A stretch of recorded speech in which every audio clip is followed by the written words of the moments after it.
The next step then would be routine medical approach. We'd do the history and a physical exam, an obtained laboratory test that might be necessary, and what's called imaging studies. Imaging are things like x-rays or CT scans, and very often for cancer patients we use a test called a PET-CT. And what that does is gives us real-time viable images of where tumors are in the body that very often can't be seen any other way. And that's where things begin to differ. Once we have all that as a basis, we begin to look at homeopathic and energy medicine balances for the patient. And that's where the natural, energetic part of what we do comes to the surface.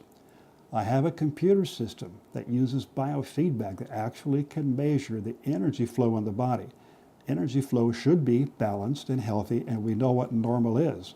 When energy flow becomes blocked or disrupted or disturbed for some reason, it shows up on the computer and we can see it.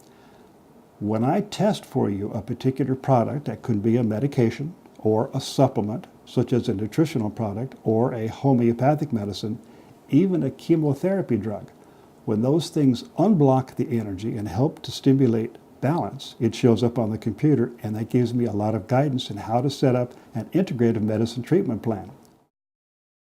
So I've saved the best part for last.